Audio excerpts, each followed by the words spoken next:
This is Fantasy Picks Movie Edition. I am your host, Robert Mota. Joining me today, we have Frank Rodriguez, Mark Kirkman, and Adam Gonzalez. How's it going, guys?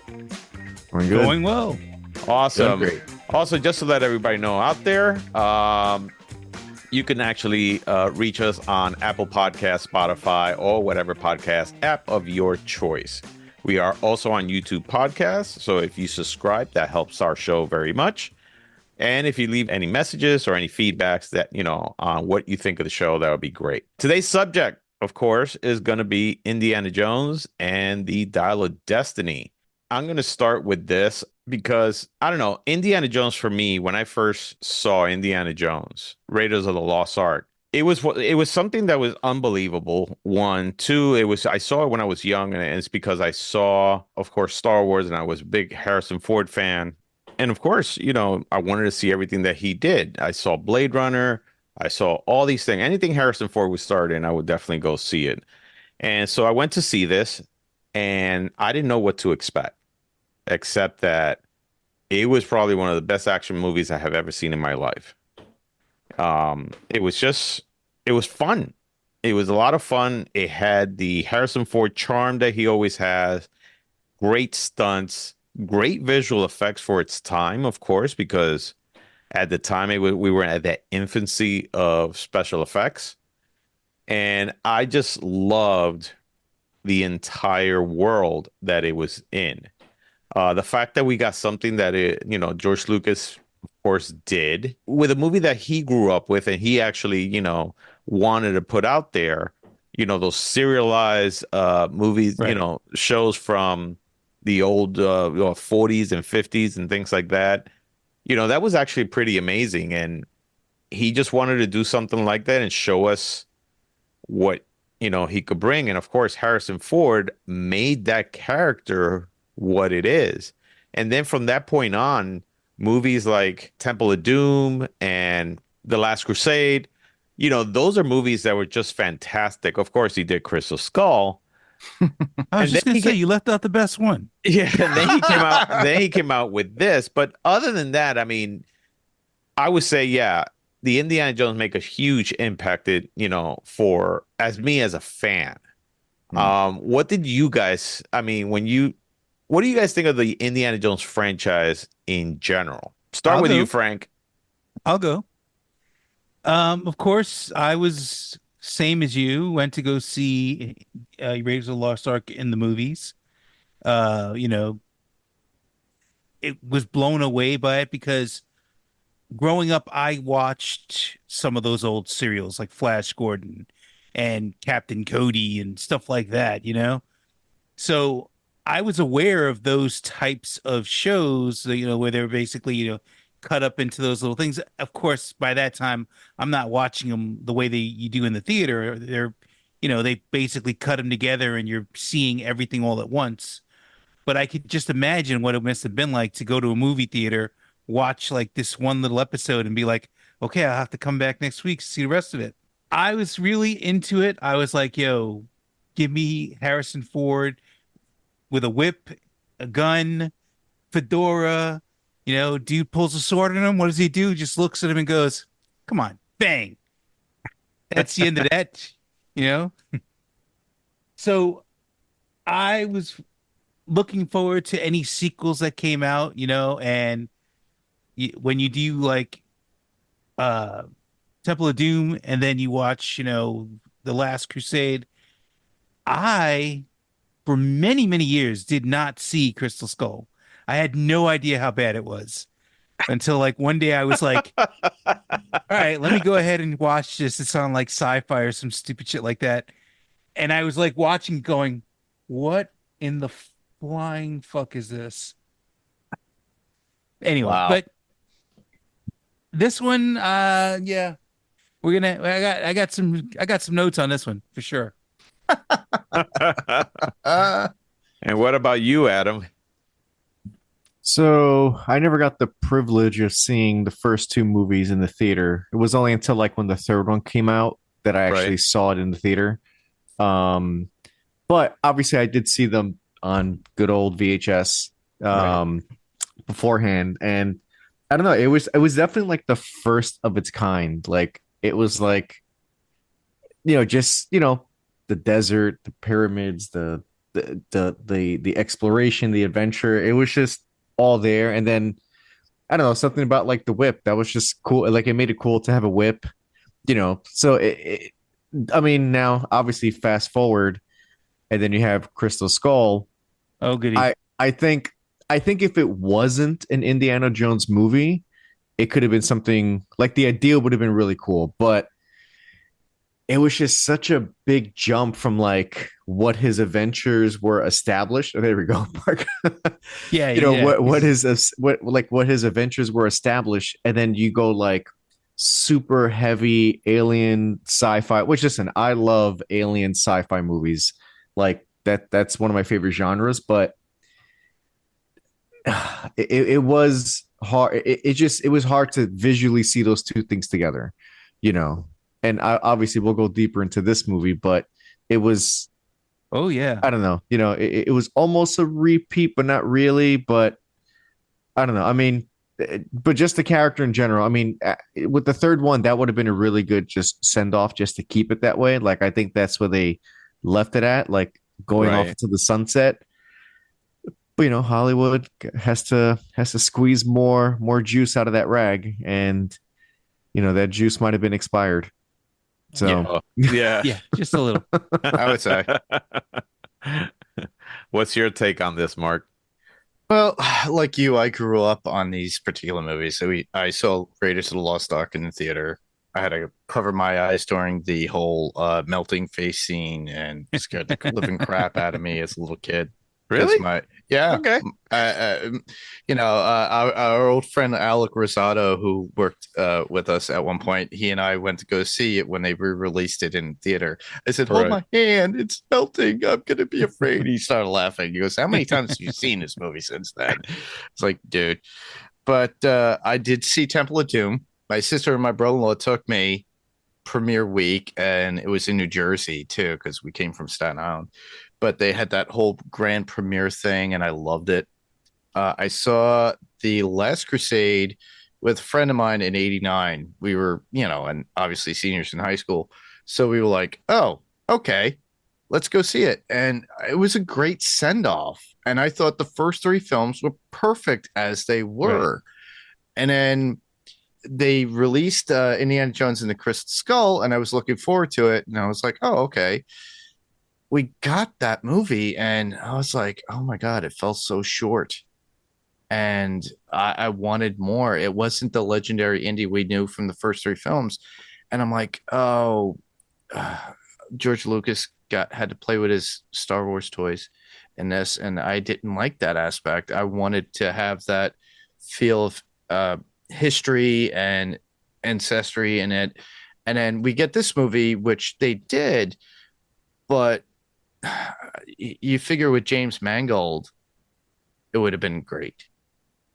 Yeah, you would think. And we will actually discuss that in just a moment. Exactly. So yeah, I would say, Harrison Ford, the Indiana Jones movies, I think, have become basically one of the great classics of cinematic, filmmaking out there. Mhm. Up until, of course, when they did Crystal Skull, where now things just didn't seem to be going right. And I think this is more of a sign of Hollywood on trying to recapture that spark that, these great movies have done. Yeah. Not everything could be like, let's say, the first 10 years of Marvel. And I'm not going to say that every movie was, fantastic, but they did squeeze out of 10 years, what was it, 20 films, 20 something films? About, yeah. Yeah, about that, they yeah. squeezed out billions and billions and billions of dollars of that. That's great. Indiana Jones was more of a, I would say more geared towards those of us who grew up with those type of shows when we were growing up. Harrison Ford, again, being that leading man, the machismo, and just the charm, and like I just mentioned, just the stunt work, all of that made it so attractive to see that till this day they hold up so well because of that. And again, Harrison Ford, great leading man, but I think that, in the last few years, people are trying to get nostalgic about things, and that nostalgia is not really panning out like people think, right? People get nostalgia. It's like, oh, I want to have what we used to have before. Okay, but if you're asking for that, just remember that if you don't get what you want, then we blame you, the fan, because you've been asking for it. And when you finally get it, oh, it wasn't what it's supposed to be. Well, of course not, because you can't capture that, lightning in a bottle the way you did the first time. It's very rare when you can. But in this case, I also think that Harrison Ford, in his older years, I think part of him recognized that he can't be the leading man anymore. But when you get money thrown at you, yeah, exactly. Yeah, look at Blade that Blade Disney Runner. money. That Disney money, you kind of say, okay, let's see if I could do one more, right? Mm-hmm. So they did it with Star Wars, and of course, so everything we're going to say from this point on is just going to be spoilers ahead, because if you are listening to this podcast, You should already know that. There's going to be tons of spoilers. So the one thing I've noticed is that with Star Wars, he did not. The send off to Han Solo, while a little bit emotional, because you're like, wow, didn't expect that, but I understand, because he wanted to, have Han Solo killed for a long time. Great. And then of course those movies just kind of, not the most what I would say fan favorite of people, for people. Yeah, I wonder why. Like his three famous roles: Star Wars, Blade Runner, Right. and Indiana Jones. And he must have thought, well, those are my three most famous roles, and those are the three and besides Jack Ryan, right? So I'm gonna actually see if I could finish those. So Han Solo had him killed. In Blade Runner, barely in the movie, and then of course there is Dial of Destiny, which we're gonna speak about. So Dial of Destiny, of course, like Mark just mentioned, is directed by James Mangold. James Mangold has done quite a few good movies. I mean, one of my favorite movies that he did was, of course, Wolverine or Logan. Actually. Logan. Yeah. Logan. I mean, fantastic Amazing. movie. And as everybody knows, it stars Harrison Ford, but it also stars Phoebe Waller-Bridge. She is most famous for her Amazon show. What's it called? Fleabag? Fleabag. Is it Fleabag or the Fabulous Mrs.? Fleabag. No, it's not the Fabulous Mrs. No, sorry. No, I'm no, thinking no. of It's something else. Fleabag. Fleabag from 2016 to 2019. Right. Okay, Okay. that's what I thought. Yeah. And she was in Crashing. She was also in Solo: A Star Wars Story in 2018. And No Time to Die, which was a James Bond movie in 2021. What part did she play in Solo? Let me Wasn't she the head? Kiara? No. Oh. L337. Apparently, That's right. She was she's basically the brain of the Millennium Falcon now. Yeah. So and then of course they bring back John Rhys Davis. you have to bring him. You have to bring him in. They had Antonio Banderas, Toby Jones, they had Boyd Holbrook. Boyd Holbrook, if you look at him, he's pretty much a James Mangold favorite because he was also in Logan as well. Right. So it's kind of typical casting from a director that loves his actors, just like Sam Raimi and a few other James Cameron out there. So they had to bring him in. So, and I thought Boyd Holbrook did well as Kleber. And so they also had Ethan Isidore and, of course, Mad Mikkelsen, which I think he's a great actor. Yeah. Music, of course, was done by John Williams, and we'll talk about, the soundtrack in just a moment. And, of course, this was produced by Walt Disney Pictures and Lucasfilm Limited. Distributed by Walt Disney Studios. And so this came out in May 18th in 2023 in Cannes, in the Cannes Film Festival. And we're going to talk about that because I feel that Mhm. that made a huge difference on how people received this movie. Yeah. And of course, then it was released, in the United States, June 30th of 23 of this year. So the running time on this is 154 minutes. And this movie's budget was an astronomical $300 million. And Jesus. it only made 384 million with domestic and worldwide receipts. Wow. Yeah, pretty it's not up there. It's, then it was a big failure. But You I'm missed gonna- somebody though. who? Antonio Banderas. Oh no, I he did- mentioned Did them. say I him. mentioned You it. did? You did? Yes. Oh, Yeah. I missed that. Yeah, you're not listening.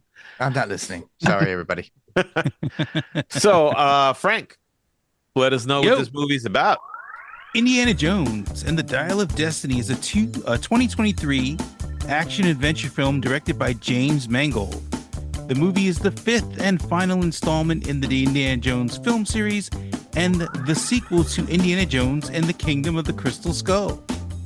The film stars Harrison Ford, John Rhys Davies, and Karen Allen reprising their roles as Indiana Jones, Sala, and Marion Ravenswood, respectively. The plot follows Indy and his estranged goddaughter Helena as they try to locate a powerful artifact called the Dial of Destiny before Eugen Bolla, a Nazi-turned NASA scientist who plans to use it to alter the outcome of World War II. Nice. So, And I will say, Mads Mikkelsen, wasted in this movie. Yes, he was. Wasted, because he's a great actor. he is a great actor. And that's one of the things that I think is disappointing is that what I'm going to say is, I mean, to casually talk about this movie, because honestly, this is one of those movies that it's just, I don't know, perplexing. The story is, of course, catching Indiana Jones in the last days of World War II, right? When the Nazis are defeated in 1945, I believe. And of course, they're trying to get that dial, the Dial of Destiny. First, it was the Spear of Longinus, Right. which was a fake, Yeah. Yeah. right? Yeah. That was actually the original idea and script idea for this particular movie before it got leaked out that it was the Dial of Destiny. The biggest criticism I would say in this movie, because in this movie, of course, they show in the very beginning, they show, of course, Indiana Jones as a younger Indiana Jones. Right. Yeah. And what we see, of course, is a de-aged Harrison Ford. And so one of the things that, of course, this movie got criticized was the fact that one, in certain scenes, it looked great.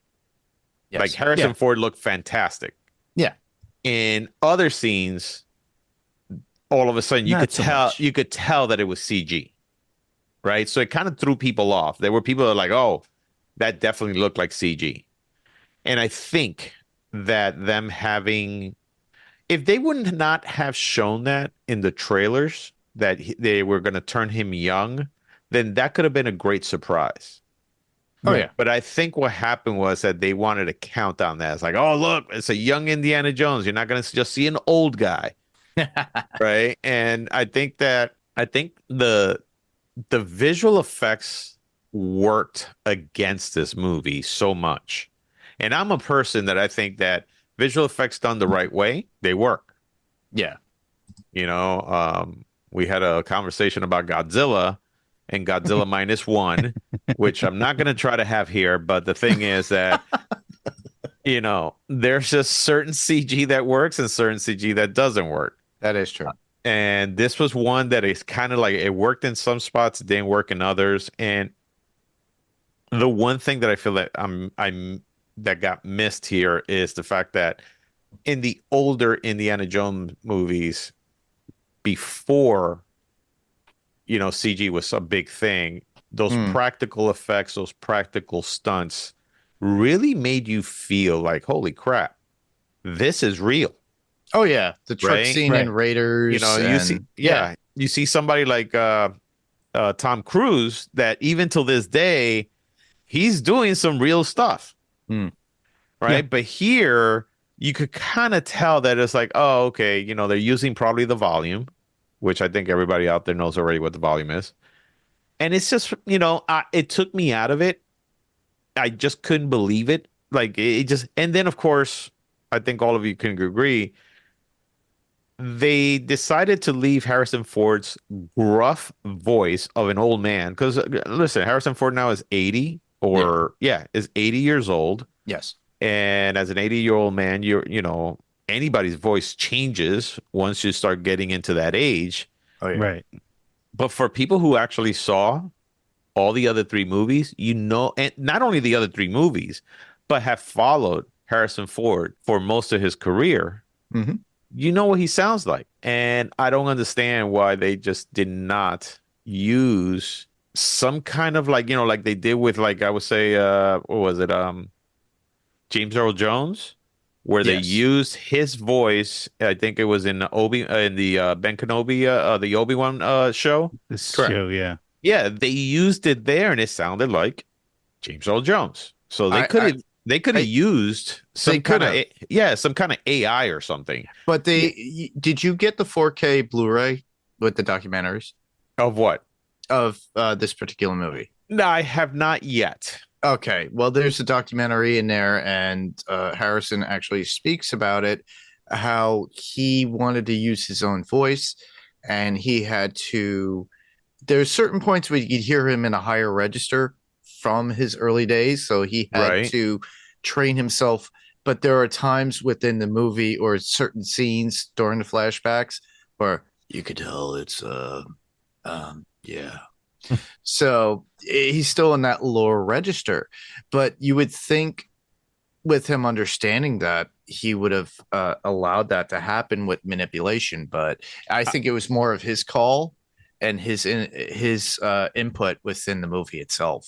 I think that was a mistake. I think So too, and I noticed it right away when I saw it in theater. I think James Mangold should have just said, "Listen, dude, come on. We're manipulating your face. It's still your voice. Yeah. We have to make it seem like it's a younger you." Yeah, we're not taking your voice from 40 Days and 40 Nights. Have you guys ever seen that documentary about Val Kilmer that his brother produced?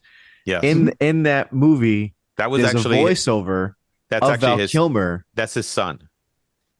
Well, no, I heard that they actually used AI and recreated Val Kilmer's voice mean like the using director? AI. Yes, they did. Yeah, In where? throughout the whole The thing. documentary about the documentary. Val Kilmer. The one that The came out in documentary. Amazon? Correct. That Yeah. was I heard that was his son. No. His No. son had some input in with direction, but they Because used- his son was used in Top Gun Maverick. no. Look it up. We're gonna Look, have to I fact haven't check seen it. the But video. I let's haven't fact seen it, check so I it, don't know yeah. what y'all are talking about. yeah, but I mean, it could be a combination of both. It could have been, yeah. I mean, honestly, I think it would have been way easier just to have Harrison Ford do the voice normal, Mhm. then use the AI to just learn it, but it's still using like his cadence, his way of speaking, but it just like how they do like deepfakes. It's better to deepfake off of the real person's face, Mhm. and then it's going to become more accurate and it's going to match the Correct. facial features more. You could do the same thing with the AI voice, and it would Very have true. probably sounded way cleaner, way more accurate to that time period. Because like you said, if they're already doing it with de-aging, what's the the voice is just the other side of it, you know? Right. Yeah. And I mean, to comment on the CGI stuff, I think what might have sold the CGI better was instead of Harrison Ford being the actor in that scene and then just de-aging his face, Mhm. I think they should have just got a younger guy and then just tracked it, kind of like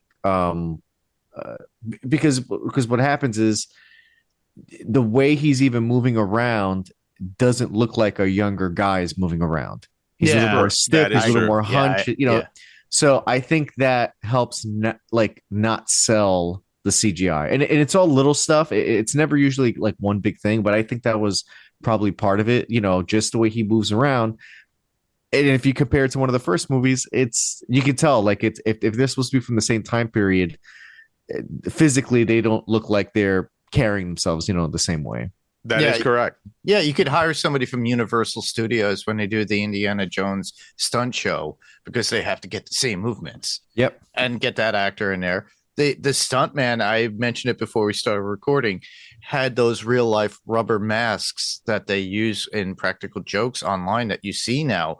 Those things cost thousands of dollars to make, where they can make a young woman look like an old man, and it's very realistic, kind of like the masks for you listeners to get an idea of, like in Mission Impossible when they rip the mask off, Right. and it's not really Tom Cruise, but it's somebody else's face. It's the same thing, but those things cost like between $3,000 and $5,000. They've already spent that money for the stuntman. They could easily have done that too, just the same. I mean, look, whichever way they did it, I mean, it's just, again, it just throws you off.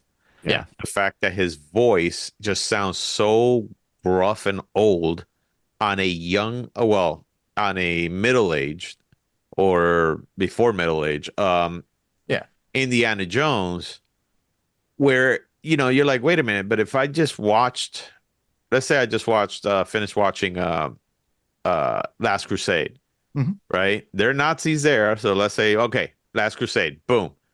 He doesn't sound like that. So, and then of course, it's the subtleties of what his face can do. And, I think we're getting closer and closer that we can actually imitate a actor perfectly. Correct. I think it's going to take another few years to do that, because they're just subtleties where if you watch his face compared to watching the CG face, of course, you're going to be like, something's off. Yeah. Right. I'm sure it'll get to the point where you're like, oh shit, I couldn't tell that was actually CG. It just looks like, we Right. know it is because you just bought a young Harrison Ford back, but I would swear, he's in the entire movie young, and it just looks like something that he did probably, I don't know, 30, 40 years ago, or whatever it was. Mm-hmm. So I think, that was one of the things I think it threw it off. It was just like the special effects was relying too much on computer graphics listen, you're going to need some computer graphics, but there were just moments there that I was just like, it just doesn't look right. And you don't understand. I really, really wanted to enjoy this movie. I really wanted to see Harrison. I think we all say, we all wanted to see Harrison Ford go off with a bang when it came to this. Yeah, because I don't know if Crystal Skull wasn't it? No, it wasn't. It really wasn't. And as a matter of fact, that's the other thing about this movie is the end of World War II was in 1945. This was based in 1969 because I believe the Apollo astronauts are having they went to right. So it's about 24 years. So in 24 years, he went from looking like the handsome Harrison Ford he was to the very old Harrison Ford he is now. So I did some calculations. When he did Indiana Jones and the Raiders of the Lost Ark, I think he was 40. And so that's because it was 40 years ago. So yeah, 40, right? Mm-hmm. Then when he did Crystal Skull, from the time that Crystal Skull came out to the time that Last Crusade came out, I think it was like 20 something years also. He should look in this movie the way he looked in Crystal Skull. If that's going to be the way, like if you think about it, if it's going to be like a 25-year period from the end of World War II to 1969, if you think about how Harrison Ford has aged from The Last Crusade to Crystal Skull, he should look exactly like. As a matter of fact, remember in the movie, there's a flashback when he is with talking to Toby Jones, that he's Basil Shaw, that he's trying to get the He's trying to get the Dial of Destiny from him. Yeah, the Dial of Destiny from him. That look was the same, like the way they aged him there. That's what he should really look like in this movie throughout the entire movie. So I don't know. Like I noticed that was like, wait a minute, but it's only been 25 years. How the hell do you go from where you went to there to now like being that old or something like that? So Maybe they used Sean Connery. It was all as a the reference. reviews. Because it was all the reviews from the Crystal Skull. Yeah, because Sean Connery, if you looked at him in The Last Crusade, he was like, but Junior, he's old. He's white bearded. Stop with the fucking voices. Jesus. You know he's not going to. Come on. Oh my God. So another person that came out on this, Phoebe Waller-Bridge, she has a credit on this movie as a writer. Also, really? Yeah. Huh. From reading some stuff on the like, yeah, she came up with some, she kind of doctored up the script too, or something like that, from what I hear. And what do you guys think of her character? I personally did not think it was a great character. That's just me. Not because, and for anybody out there thinking that I said that because it's a woman, no, that's not it. I just did not like her character because all of a sudden it's like she's like a thief and she's trying to like just all of a sudden, be charming about it and all that stuff. It's like, that's what Harrison Ford was. Well, yeah, I think honestly, they were trying to work it in like she's the younger version of what Indy was. She had her sidekick. She had her short round in a sense. I couldn't stand that kid. I'm going to be very honest with you right now. That unibrow kid, I could not stand him. I just don't understand. What? That kid could fly a plane after, imaginary freaking just using controls. Yeah, but he didn't even have a Nintendo or anything to do with flight simulating. He was like, I can do it. I don't know. I thought that kid just was annoying. He was annoying as fuck. I don't understand why people feel that they need to add a child in order to make the movie. Like, you don't need them. It's based on nostalgia because they had a short round. Let's do this for her. Short round was freaking charming. Yes. All right. And he was just this cute kid and he could also kick ass and all this stuff. Yeah. And later on won an Academy Award. The point is that he was just a little version of her. To some degree. But the thing is, it's also a version of Indy back in the day. We all watched young Indiana Jones. And at one point, he was a little bit greedy with certain things. We also got that within... there was one point at another flashback where he was a bit greedy, even though it was like River Phoenix at one point. That should be at a museum, all that stuff. She still had to go through those changes. And then by the end of the movie, she became what Indy was. And that was the idea of like, we can continue the saga with this, which is his goddaughter. And I did not work. You know what? And it's not going to work. Go ahead, Adam. I think if she would have been introduced in Dial of Destiny, we probably would have been sold more in her character. I mean, if she would have been included in Crystal Skull, she probably would have been more of a character that would have been sold better. And I think that's what they were trying to do with Shia LaBeouf.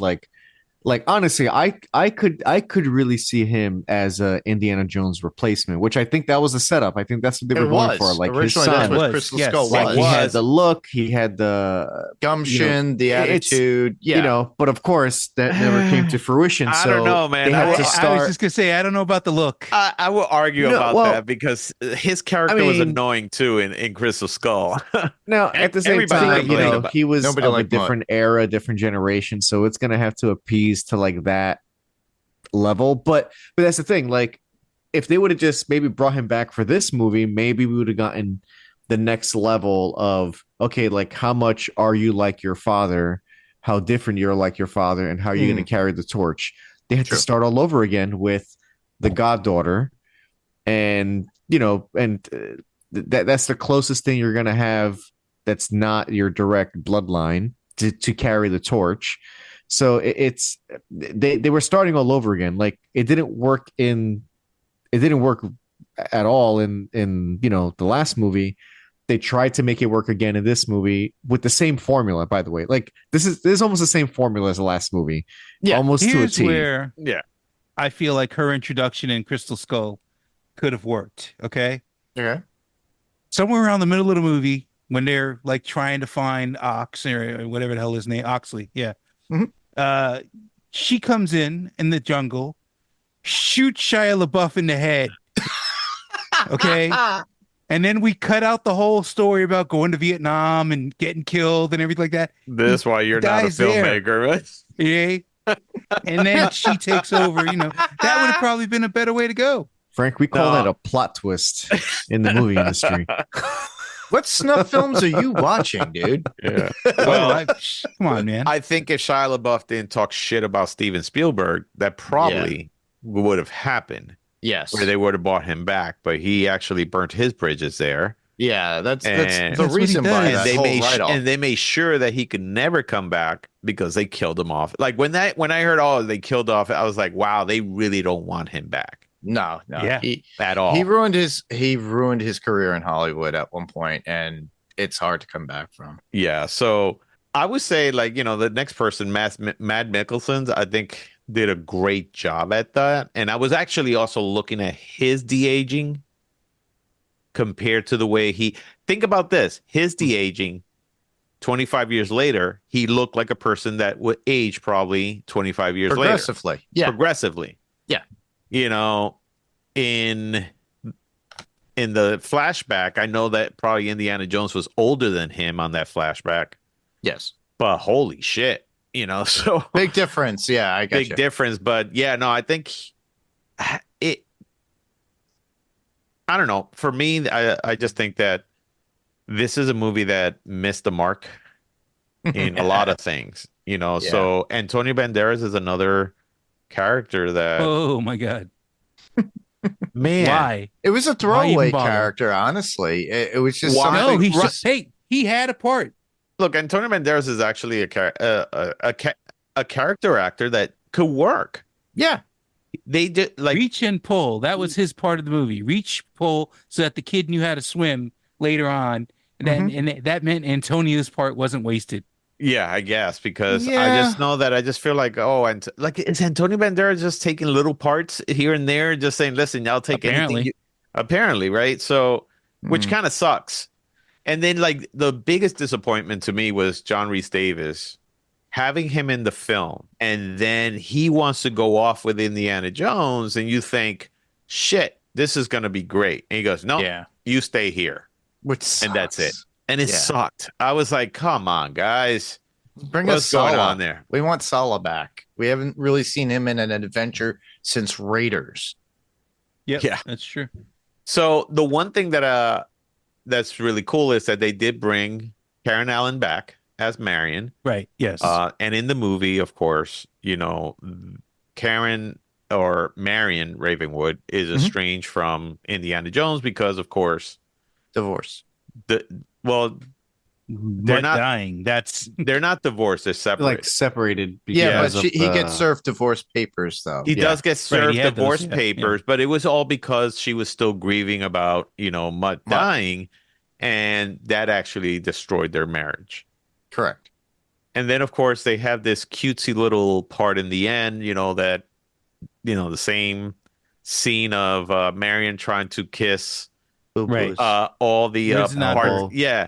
And it was kind of a cute moment, but I feel like it took too long. I don't feel like that moment deserved it. And what I mean by that is it wasn't earned.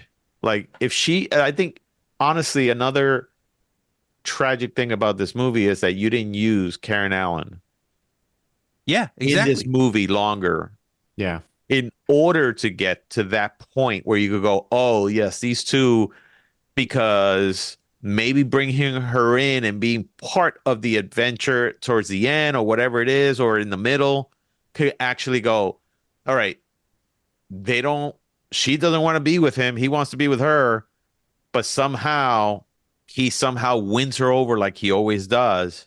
And in the end, of course, they could have had that moment, which I think would have meant more. It's funny. I think I would have almost preferred instead of, I mean, again, the time travel, you're going super sci-fi, very out of character, Oh wait, no spoilers. We you know. we haven't gotten to the time travel part yet. Wait, hold on. There's spoilers? Yeah. I would have almost preferred that to be like the inciting incident in the beginning of the movie, and then he could have lived out his fantasies in the past and maybe even come to like a crossroads of like, oh, do I prevent this massive tragedy from happening, or do I let history play itself out? Right. I almost put it because it's like, yeah, you go back to the past at the very end, and then it's like for a brief moment, and then he wants to stay there, and then all of a sudden she punches him in the face, which just feels so weird. And then it was like, I don't know. I would have almost preferred the flip. I would have almost preferred for that to happen, and then include all the key characters. Keep Karen Allen in there. Keep, you know, John as Sala in there. You know, like, and then you would have gotten like a proper, like Send classic, yeah, like because then everyone's involved, but then they're involved in like a time period where like technology is not a thing, and like the playing field is leveled basically, Right, you know. right. So it's just, I don't know, it, like you said, it was almost like it was like it was put in there, but like it was not enough. It would have been better for it to not be there at all, because it was such a little drop in the bucket compared to like whatever the whole movie Right. was, and it doesn't give you the same payoff, you know.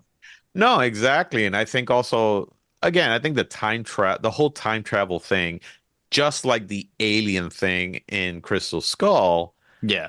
the other movies were always based off of Historical or religion. artifacts. Religion. Oh, religion. It Yeah. was always based Right. off some kind of religion. So the Ark of the Covenant, then you have, of course, the Grail, but then in Temple of Doom, the Sankara stones are basically worshipped as, like holy items or something like that. Yeah. So everything was always about religion. And then when they threw it off with the alien stuff, you're like, shit, all right. They went to Dial of Destiny, and I didn't even know what the Dial of Destiny was until I looked it up, and I was like, okay. But then they did the time travel thing. Hmm. And the fact that they actually time traveled, that's the Yeah. part that threw me off. Because if they Yeah. would have said, look, there's a feature of, a space time that you could go through, but they never do, I would have preferred that more than a scene in the past, which was, Yo. and then to top it all off, I want to stay. Because I have nothing to, I have nothing to Stay in lose the anymore, present. and I want to Yeah. stay in the past and all this stuff, and then all of a sudden gets knocked out, and next thing you know, he wakes up in the present. And I'm like, that was cheap writing. That was just That wa- horrible writing. That was Lucas wanting to institute sci-fi into the Indiana I Jones doubt lore. Lucas had anything to do with it, because you got to remember, George Lucas is no longer doing shit for Lucasfilm. So I mean, you did see C-3PO and R2-D2 as hieroglyphs in the And previous film, Raiders. so you can't say that he doesn't want to include sci-fi. no, I understand, but what I'm saying, in this movie, I'm sure he had nothing to do with this whole movie at all. Yeah. At all. Yo, Man, once they probably- time traveled, I I blame was like, cue Kathleen the back in Kennedy. time music. So the Back one in thing time. the one thing they had was photographs of Sean Connery Yes. Yes. in it, which was kind of cool. That, of course, they had a photograph, I think, of Shia LaBeouf in there. Yeah, he's Uh, actually in his uniform too. Yeah. So, that was cool because they were trying to call back to that. By the way, do you know this? So this movie is interesting because the one thing I want to go back to is the release at the Cannes Film Festival. Okay. So when it got released on May 18th, they, I guess Disney thought, hey, we're going to release it at Cannes and do an early preview. And from what I remember is that most of the reviews that were coming back were horrible. Like, they were really bad. They gave this movie a 50, like it had a 50% on Rotten Tomatoes. Wow. That's how bad it was. They probably thought, oh, if we do an early review, people will like it, and they order, of course, everybody's gonna be like, wow, okay, they loved it at Cannes and all this stuff. No, they didn't. So I think that was a huge mistake that they did, was the fact that they tried to release this in Cannes, so one of the most prestigious film festivals in the world, and it wasn't received very well. And of course, the word of mouth, of course, gets out of that. And I think that made a lot of people go, really? Well, I guess I'm not going to go see that movie, which kind of sucked. Today, it stands at 69% with critics, which is a lot better than 50. And Still with too high. and with audiences, it stands at 88, Oh yeah, for sure. which is, I guess a lot of people did like it, but they didn't like it enough to fill up the theaters when it came to this. Hmm. So that's when I see that score, I'm like, so 88% of the people liked it, but yet this movie failed miserably at the box office. So what's the part why didn't you go see it? If you liked it, why didn't you support it? That kind of stuff. Or is this 88% of the people that actually went there said, sure, it's great. That's what watched it on It was video afterwards too. You have to realize this movie had some time to do digital premieres at certain points in people's homes. It just came out on digital not so long ago. About a month and a half. Yeah, But has this percentage changed though from this percentage was 89% before I think it came out on digital. Oh, okay. Yeah, right. or I'm assuming 88%. that this is the most recent version. No, I mean we're also talking about Rotten Tomatoes. Yeah, that's true too.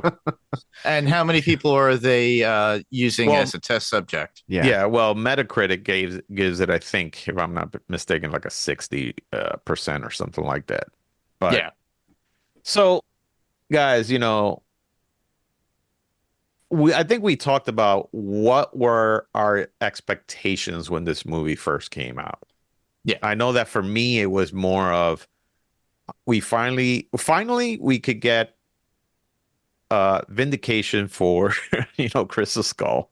But I thought wow, okay, they're gonna really try to send off this character the right way, and basically it's a metaphor for sending off Harrison Ford off the right way, because I don't know if he's going to continue making movies or not. He probably is, but maybe not being the major character and the major box office drawer that this movie was supposed to be.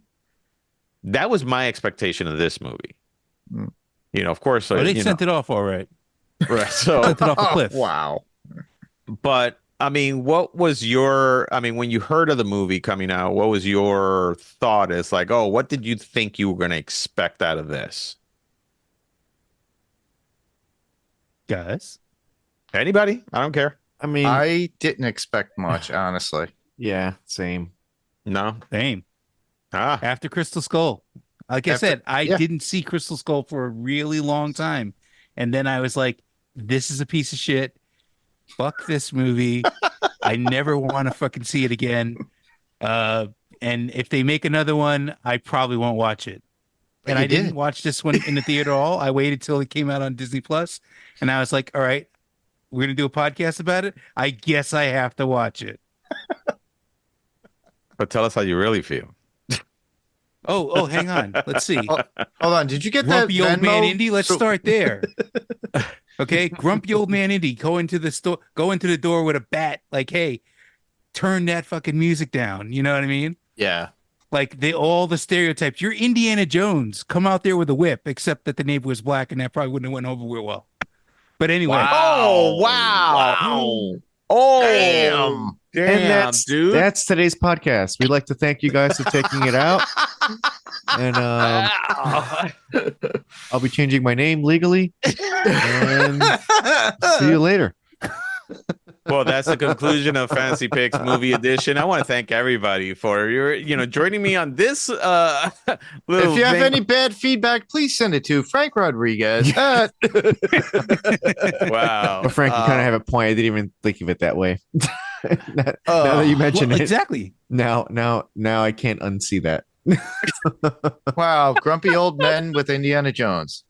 No, grumpy old man is fine. It's just you coming out with a whip and no, it's just listen. On to the next thing. Indiana Jones.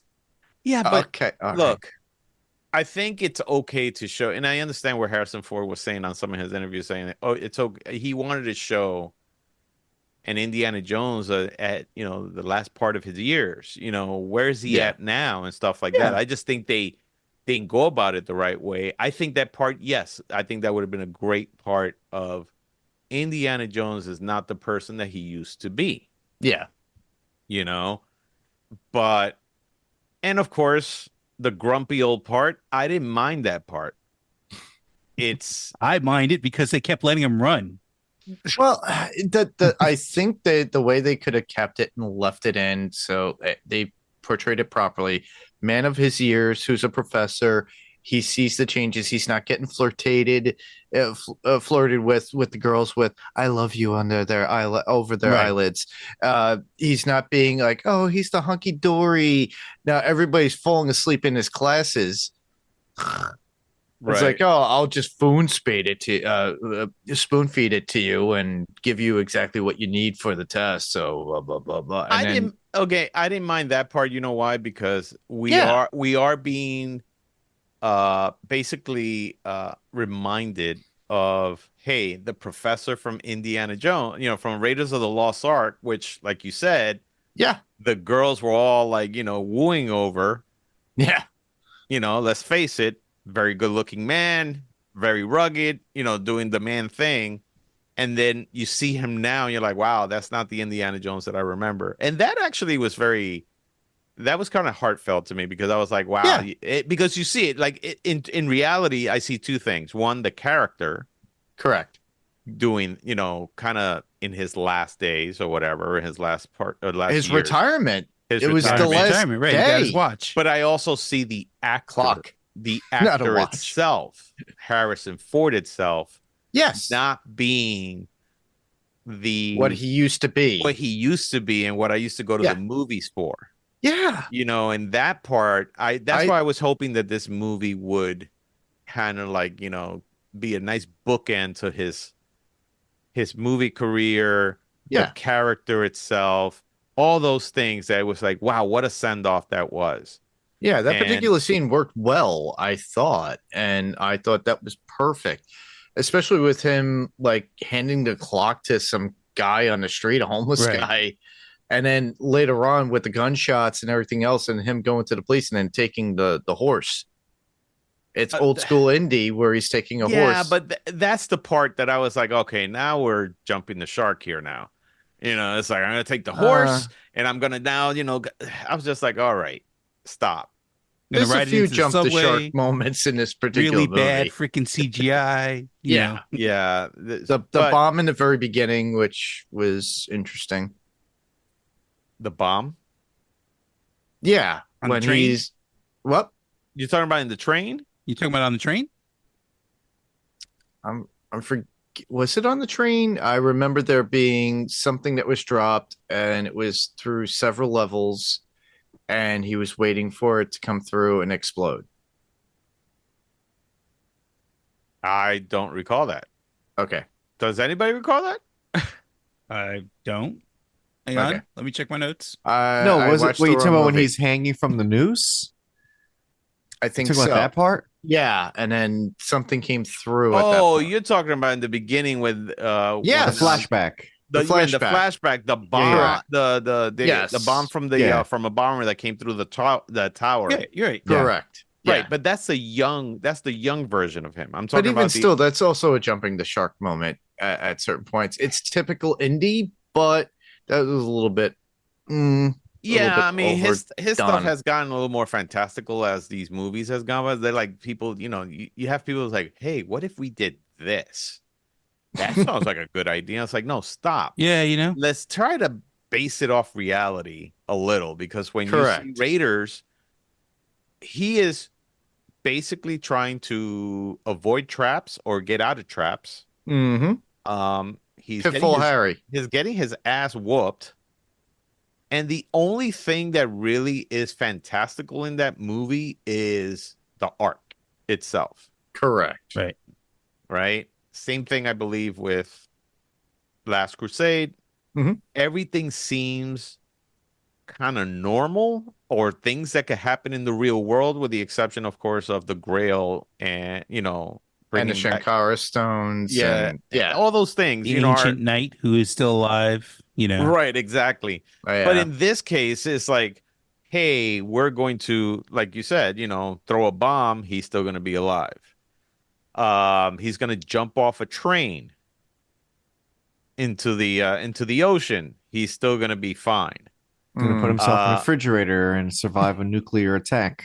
Correct. Yeah, yeah. Should have went Mads through Back to the Or, Matt, being in the 11th version of Fast and Furious, Tangier Drift.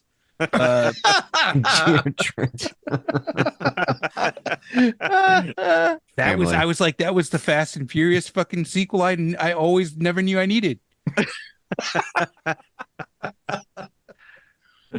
yeah. Oh my God. Jesus.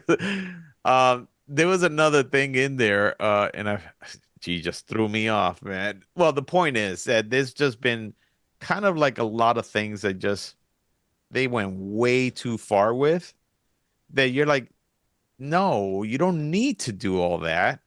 Nope. Especially as you're getting older, your ass should not be doing all those things, because if you did, trust me, look, I get out of bed in the morning and there are times that I'm like just groaning and shit like that. And you throw me up against something, I'm not getting up.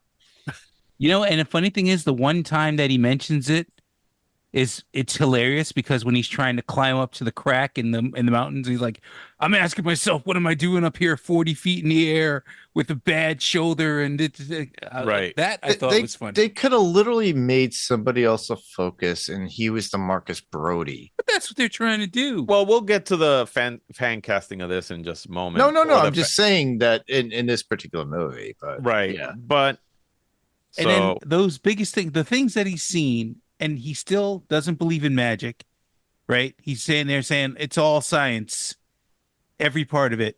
Oh, Right. really? The fucking 1,000-year-old knight? That was that you talked to him? He was moving. That's all mathematics? What was it? no, The somebody Fibonacci? slipped them shrooms. It's okay. yeah, I mean, Yeah. but he takes water He's- from the Holy Grail and puts it Right. on a bullet wound, and the bullet wound is complete. Healed. I mean, it's completely healed. Yes. So that line just did not make any sense. Also, it's like, oh, Yeah. well, I've no such seen thing a as few things. Cool. So you should be open. You motherfucker, you Right. should be like Mulder. I want to believe in everything now from, X-Files. So moving on, I mean, we all agree, this story was just way out there. I think the characters of Phoebe were just, she just wasn't a strong character for me. The No. kid I hated, plain and simple. Mads would have been a great antagonist, except first of all, here's the other thing. Again, the jumping the shark. Mads' character gets hit by Oh something my on goodness! the I'm so train. glad you said that. Oh, that's right. I was at looking for what was full- wrong with him. At full speed and Right. off the train, and you're telling me he's not dead? Well, he took the super soldier serum from the Red Skull, and he's fine. Oh, okay. There you go. So, yeah. So that was what I was like. That's the part that I was saying. Like they kind See- of went way off what they should have. Y'all didn't know he found the Dial of Destiny twice. He used it the first time to come back, and before he hit the train, So he got waited hit in the X face. amount of he years. literally for- got hit in the freaking face He did. with whatever he got hit with, and I was like, "Holy shit, that guy's dead!" Did not everybody watch Speed when his head came off? Honestly, didn't that thing hit him in the head? His head should have been clean off. Exactly, like in Speed. Bunted that shit. I mean, Rob, he's seen a couple things. You're right. You're right. So, guys, do you think the trailer? So, when you saw the trailer, did that give you any kind of hopes, or did you just kind of just go, we'll have to see what happens? I breathed like, ooh, we get to see him young. Ooh, it's like, and then I'm like, in the back of my head, I'm like, this is gonna suck. Literally, it was like, want, great look, gonna suck all at the same time, and I had to watch it anyway. That's it. What about you, Adam? I mean, you kind of get excited because I was hoping like okay, cool, maybe they would have learned from the previous movie, maybe refine it, maybe give us a better story. So I was hopeful, but like I said, it was just it just felt like a cookie cutter version of the previous, almost down to the T. Right. And yeah, it was just can't believe trailers nowadays. True. I saw the trailer and I was saying to myself, you know what? That looks like another version of Crystal Skull. No thanks. I'm gonna have to agree with all of you. I mean, the one thing I would say that I thought was cool was seeing him in his younger days, and I was like, man, do you think they really got that right? And once you see the movie, of course, it's kind of a yes and no.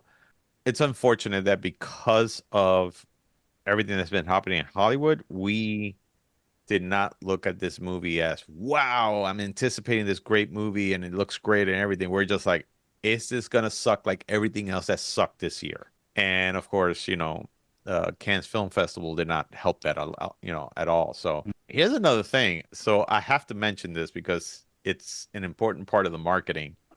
What did you guys think of the poster? Which one? There's There's some a that I'm few. not crazy about. I'm not I mean, crazy about any of them. Me neither. Yeah, They just pulled They're on the so nostalgia different. with the bullwhip, the hat, his jacket, and then people front and center with like within the cast of it. And then the Disney Plus one looks weird to me. they're all too different. They're very different. So A lot of them are here's what different. I Yeah. saw, right? In of course in today's world where movie posters are all digital, being done in Photoshop and things like that. Mhm. They must have gotten somebody said, "Hey, let's get an artist to do it just like the other ones." And I'll be very honest with you, they missed the mark big time because if they Big were time. trying to do what Drew Struzan does, it's hard to do. It's almost impossible to do what that man does. Harrison Ford has been quoted saying to Drew Struzan, "You make me look better than I actually look in real life." Yeah. And when you watch and when you look at these posters, which are honestly some of the most iconic posters there are, and you can actually put those in your house and they're great. Yeah. Harrison Ford looks bigger than life.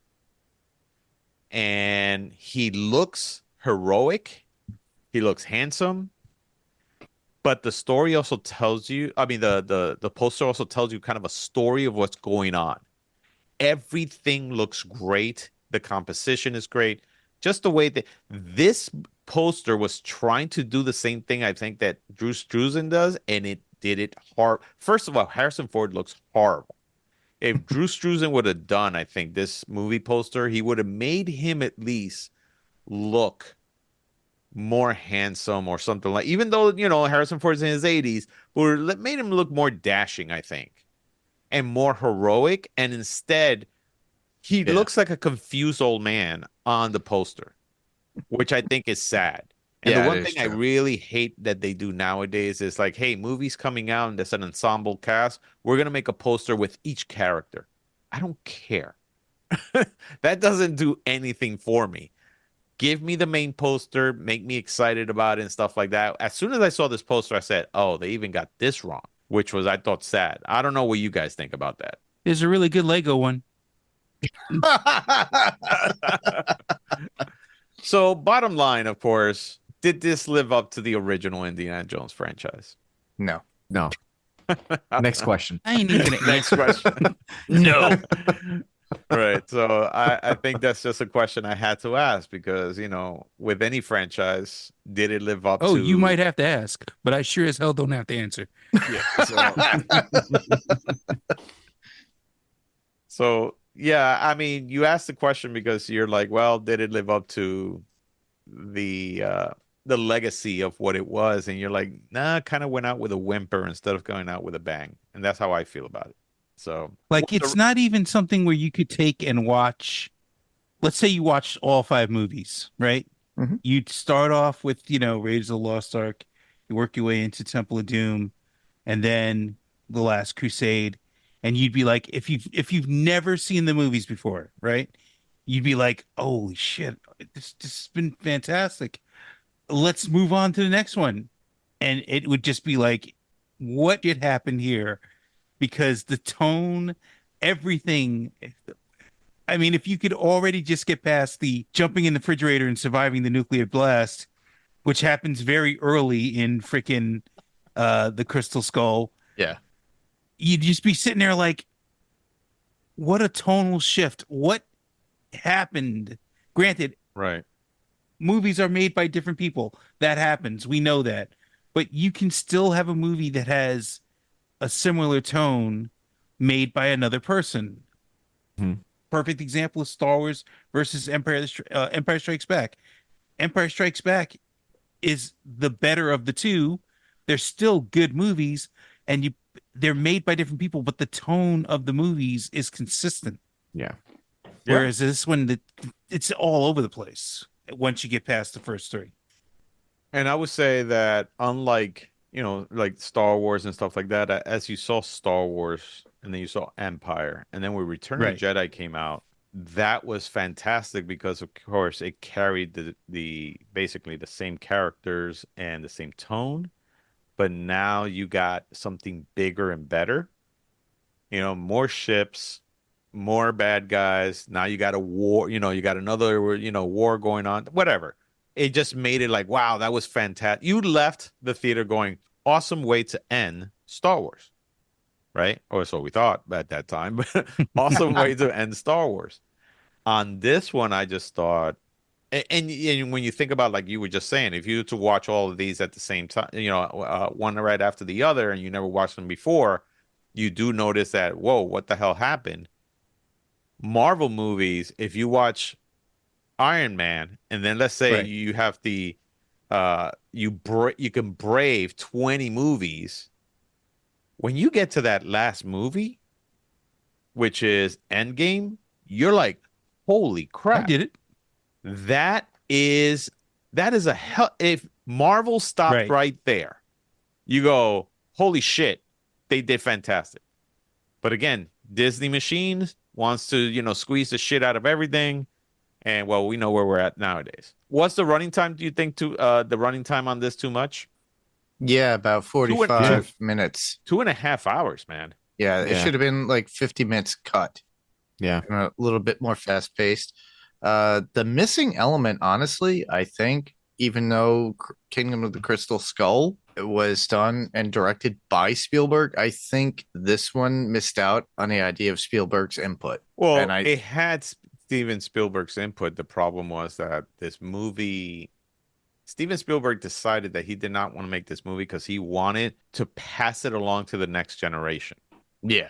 And that part I don't understand, because you're like, if you want to pass it off to the next generation, then you should not have Harrison Ford. You should not have a Marion Ravenwood. You shouldn't have all those characters from the original.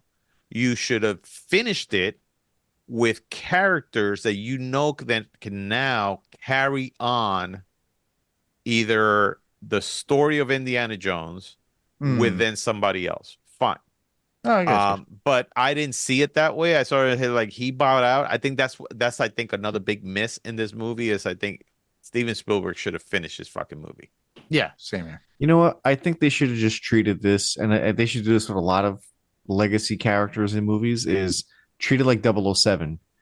You're not you're not really rebooting it. You're just having another person play this version, recast in this time frame, and let that be the MO. Treat it like Batman, right? Like everyone has their interpretation, you got your Keaton, your Val Kilmer, you got and it makes it fun because then you can make it with whatever amazing actors of that generation, and then when they get their trilogy or whatever 4 or 5 movies, boom, you get another person to kind of reset it, get them to do their chant. The thing is that they're trying by bringing back Harrison Ford, you're trying to force this narrative of like, oh wait, how are we going to continue it? Well, he has to have a kid, or he has to have someone has to take his shoes, and then we're gonna reboot it through them, but it's still part of the same franchise, so they can still go back and watch the other movies and connect.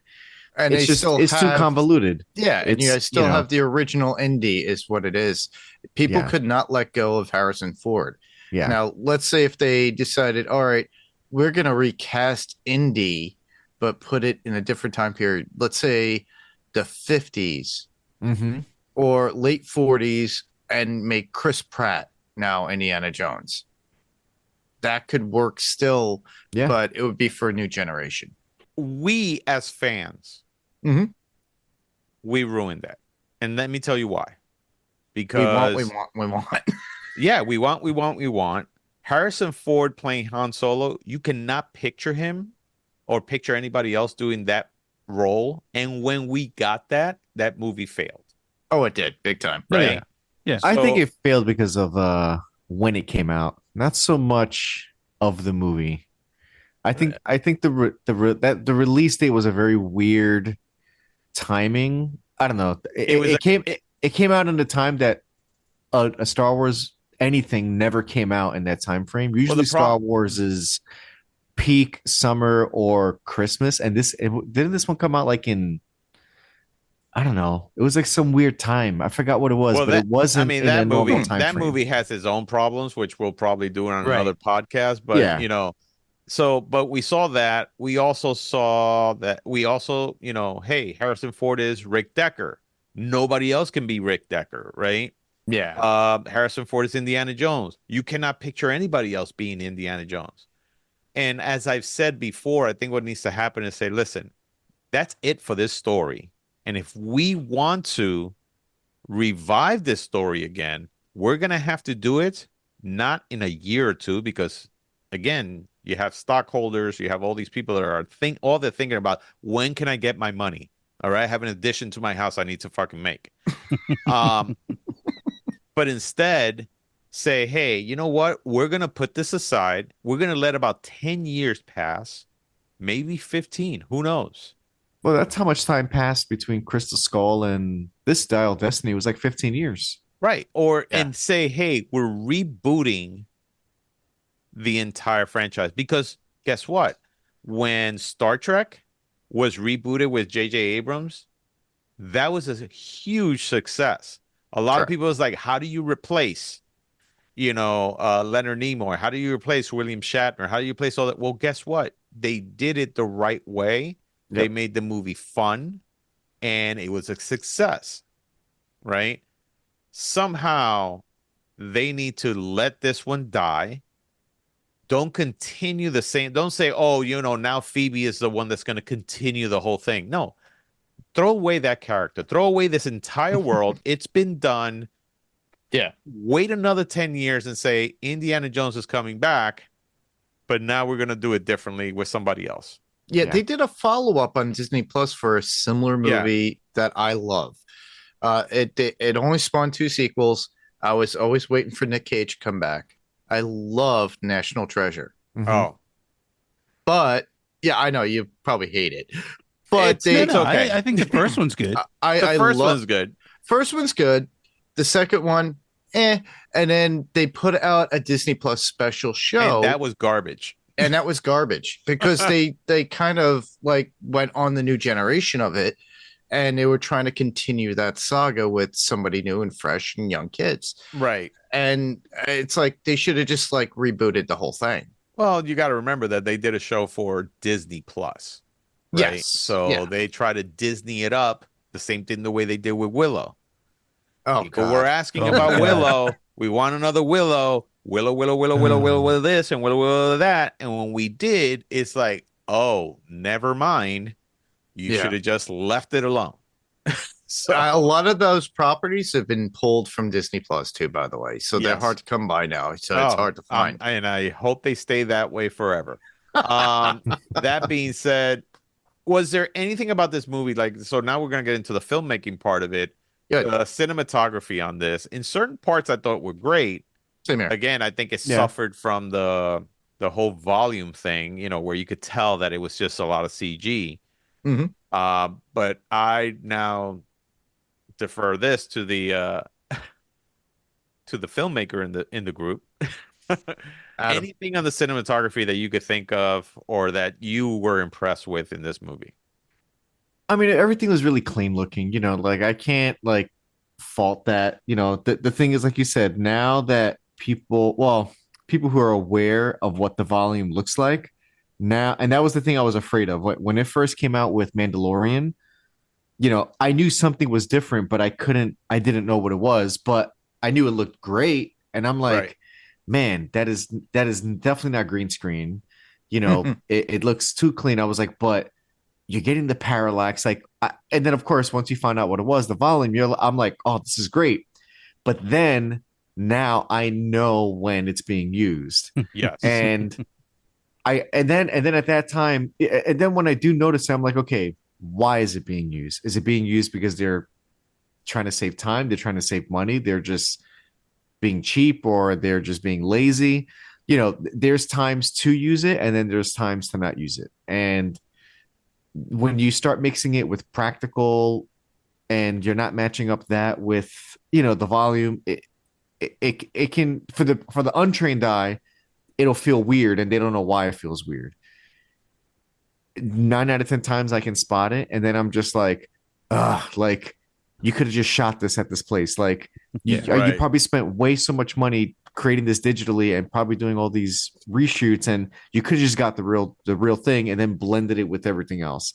I get the time and cost savings sometimes when it comes with it, but now, just like green screen, when green screen first came out and it was being heavily overused, now we're hitting that phase. Now the volume is being heavily overused. And when it comes to like a company like Disney, where it's like, you don't have to do that. You have so much money. You can do whatever you want. You can buy Earth and then just film there. It's like you can do whatever you want. So sometimes when I see it being used, and I can't pinpoint exact scenes, but it stands out. And anything that takes you out of the story, just Right. that's when you have to start questioning, like, why did they make that decision? Which, listen, sometimes it could be a number of things of why they did that, and you're just going to have to live with the decision itself. But overall, cinematography was fine, but I would prefer, especially for Indiana Jones,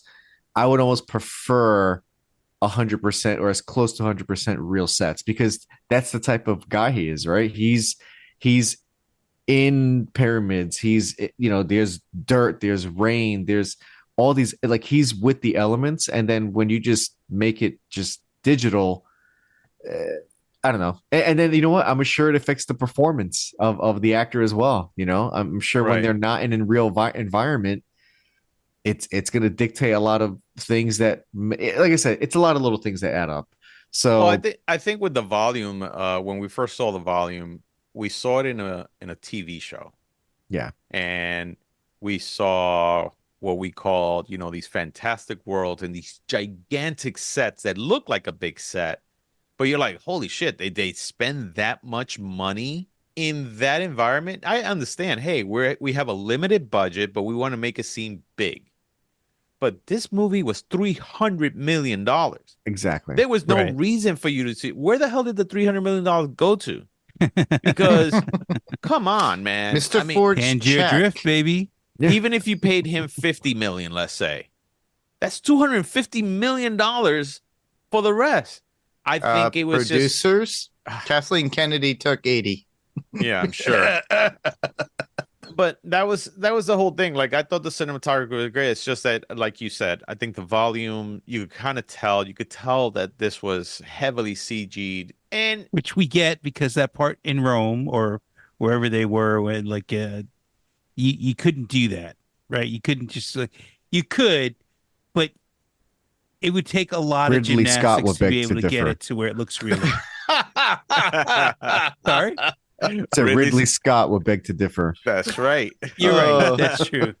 Well, listen, even Ridley Scott uses visual effects. It's just that he'll use it in a certain way that makes sense to the story. It enhances. He doesn't In like this lean on it. case, yes. Right. On Yeah. Rome, ancient Rome, you had to use CG, I'm sure. But what I'm talking about is just other parts of, like, hey, there's they're on top of a train doing all this shit. And it's like, granted that being on top of a train can actually be a lot dangerous. more dangerous for Right. stunts like that. but then don't make it on top of the train. Just stay in. Why is it that every fight has to end up on top of a train?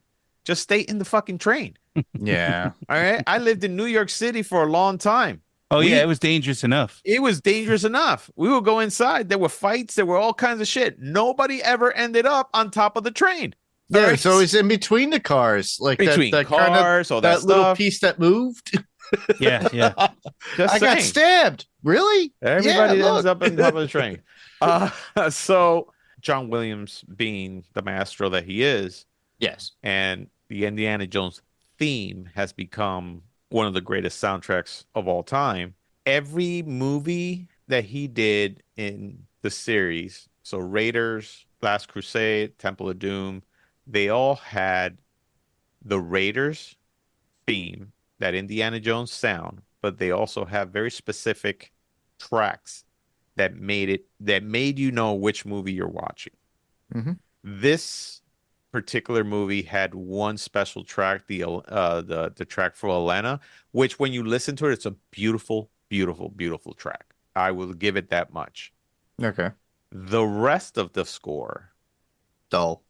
was basically like a rehash of everything he's done before. Yeah. Yeah. Nothing really stood out to me.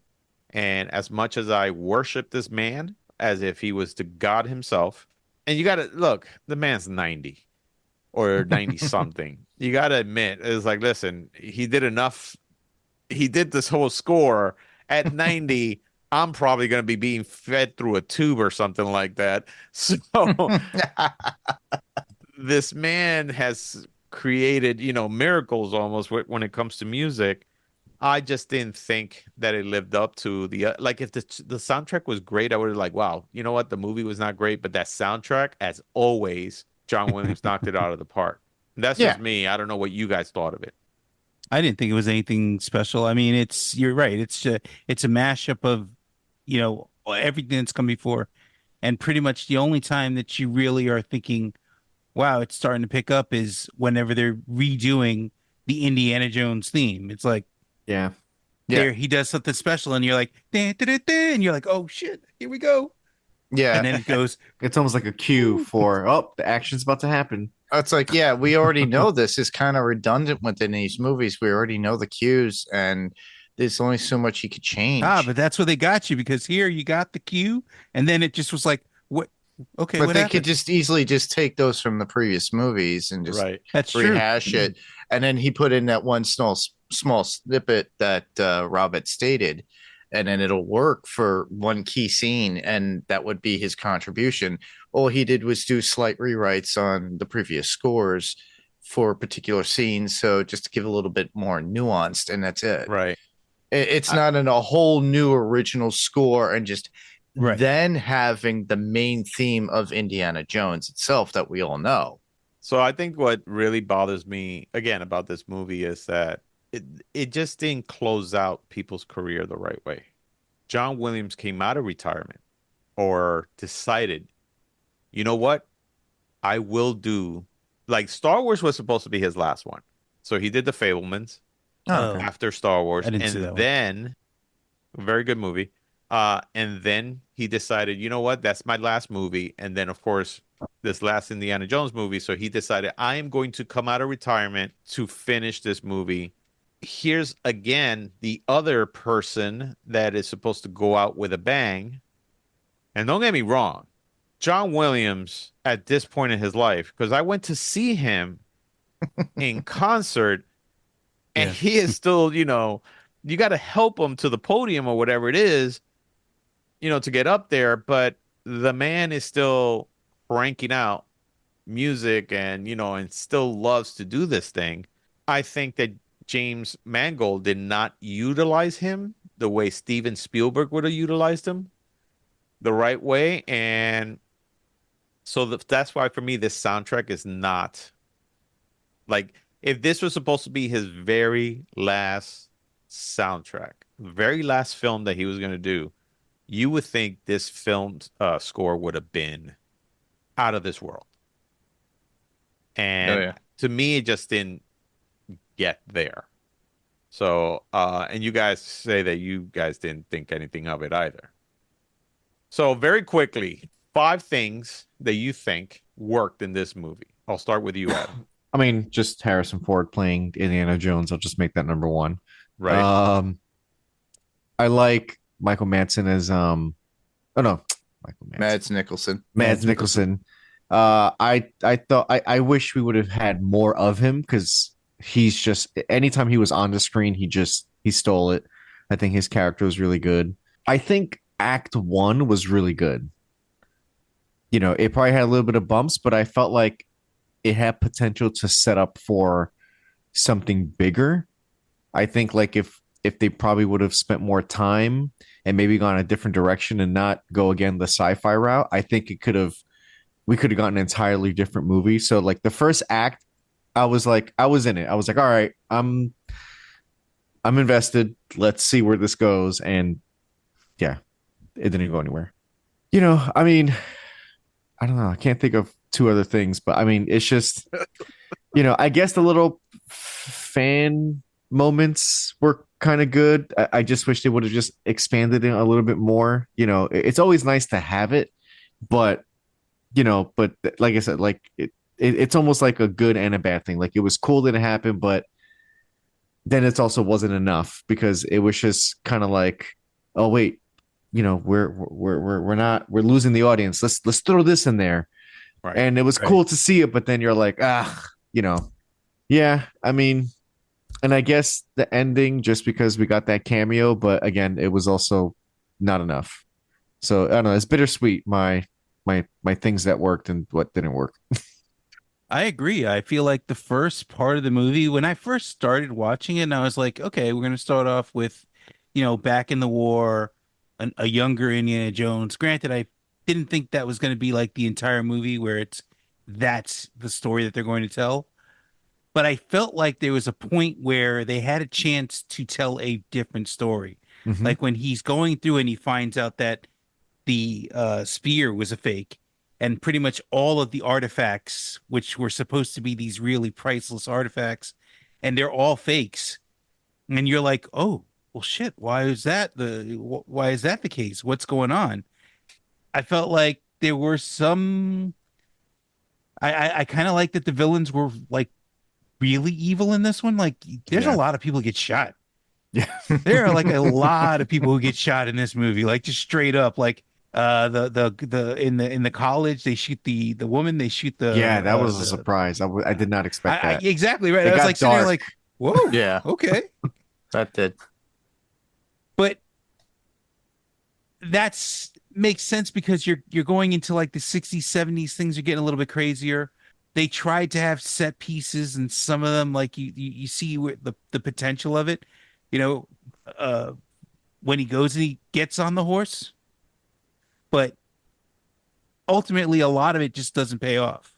Yeah. Right. Like it does all of these things and you're like, oh yeah, that would have been great when you were younger and when we could actually make it look better. But yeah, there's not a lot that works. I'm sorry. Well, I have to agree both Adam and Frank. The whole introduction, that scene was like intriguing and I really appreciated it. A lot of it took me away. That whole space astronaut balloon in the parade, that took me away because that wasn't actually a thing then. During that time, I could appreciate the set dressing and designing of the city of New York within that time and that period, and I could probably contest it. You know, my dad worked as a cop in New York City during that time, so he could appreciate that if he was still around, and I could attest to it because being a kid of the 70s or born in the 70s and seeing 60s cars in the 70s. So the set dressings, that stuff. Sala, loved it and loving having that character back. I wanted more. Mads Nicholson, underused, but appreciate him and his angst. Wanted more, but you know, we're not going to get the villain that we did from Doctor Strange 1. And then on top of that, the story was meh, but had a lot to work with, you know. And then Phoebe Waller-Bridge, I do appreciate her gumption and the character and what she portrayed. And I thought it was done well. It's just that it could have been rewritten completely different, and it would have worked, just as a replacement for Mutt, in my Right. opinion. Okay. I Wait, guess so wait, Mads Mikkelsen wasn't getting the time stone in this movie so he can get revenge on Doctor Strange? I thought that was about. It was the time travel. This wasn't a Marvel movie? Okay, I watched the wrong movie then. you watched the wrong movie.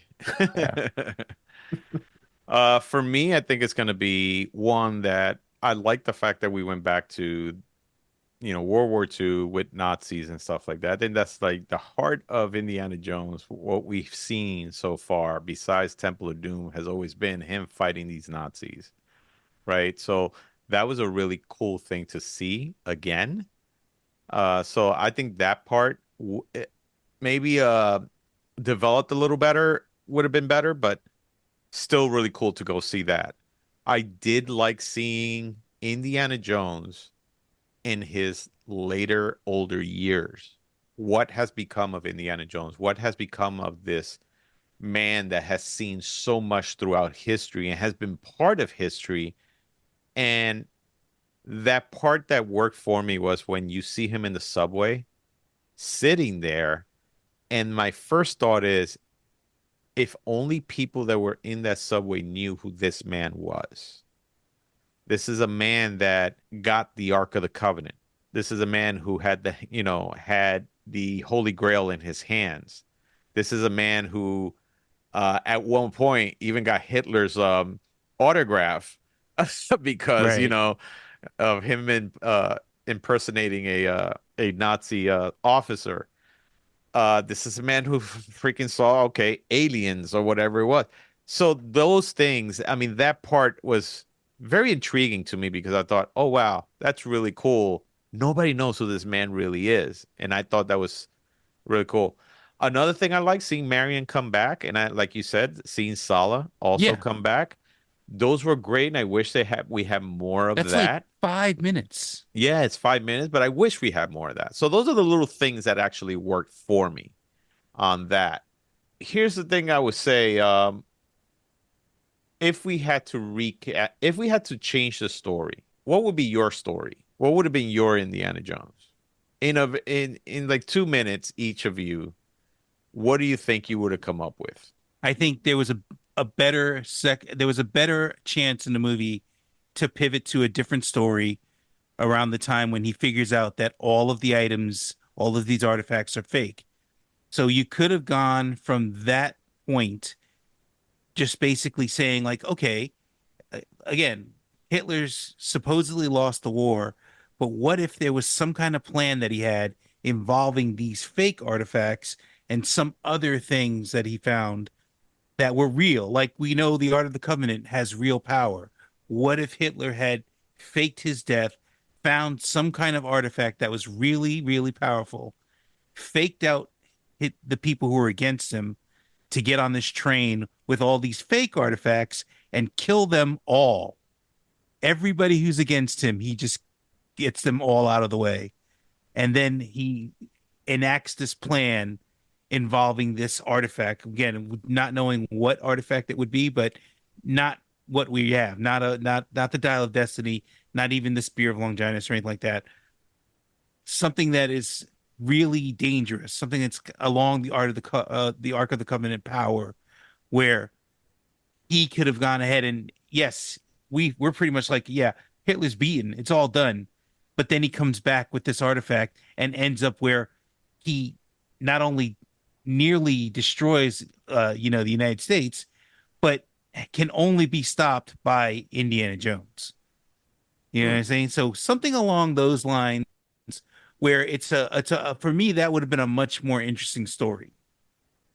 I mean, if they were forced to do the time travel route, like I said before, I would have almost preferred them to start the movie that way and then That's true. him preventing for history to not be changed. Because that was their motive, right? To go back in time and change history. So Right. the goal will be to not make a butterfly effect as much as possible. And then even maybe like throw in a scene where he comes across his younger self somehow.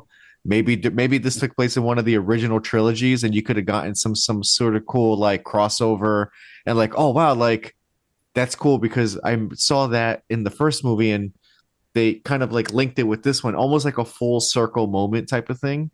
If they were gonna go full time travel, like That's interesting you said that. or Rob, like or if you're gonna lead to the time travel and leave that for the end, have it so like the temptation is there, like he can now have the ability to see history whenever he wants, but then he chooses to stay in the present, which then gives you a little bit of that sci-fi without like going full sci-fi because you don't then you don't like jump into the past and then you're seeing a Roman army and whatever's going on like he can like he basically has the power of time in his hand and he chooses to close that Pandora box so that nobody can have that and Right. basically preserving history because that's all he's about, right? He's all about preserving history, teaching it to people. And if someone has the capability of changing it, then his life's work has meant nothing. So it would have almost been neat to like not go back in time and then just, then not repeat that same moment that they did in Crystal Skull, where then you just get like this crazy alien thing. It's like the suspense is about not seeing the suspense, basically. Right. Yeah. Cool. Still better than what we got. How about you, Mark? I'm not sure if I could actually make anything better, but my original thought was we could still have the whole very beginning all the way up to the point where we get the Dial of Destiny to the point where you got Mads Mikkelsen's character and he's got the other part. They're in the flight. They're at that point, and it's a sad but true moment where they realize it's not real. They don't go back in time. The whole thing is a farce. It's a lie.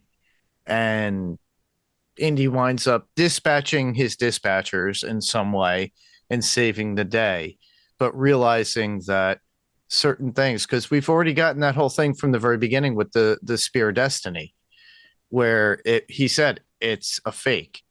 And I think through his travels and dealing with them, he winds up telling them it's a fake. It's a fake. You don't have the real thing. My friend went mad over this. He went crazy. And look, this is my goddaughter. And he's trying to appeal to them. And it gets to that point where it destroys them. And then he has to come back. And then he goes, yeah, it doesn't do anything. According to Archimedes, this was something that was story based. And then at least and then he ends his career, but he makes amends with Marion at the end. And then that would be it. Okay. So it's literally trying to end it at that point. Right. It's like he closes the book and moves on with his life. Right. So mine is has little bits of what Adam and Frank said. So I would have had, of course, it start at World War II, the way this one did. But we learned that Hitler never really died. And for some reason, part of him blames Indiana Jones for him losing. Ooh. Because the guy never got, he never got the Ark. He never got the Holy Grail, all these things. And he finally finds out who is the one that always got in his way. And it took Hitler years to find the Dial of Destiny, and now decides that he's going to go back in time to try to do away with Indiana Jones. So the beauty of that would have been that Indiana Jones now has to follow Hitler back in time. And now this is where we get to the nostalgia part.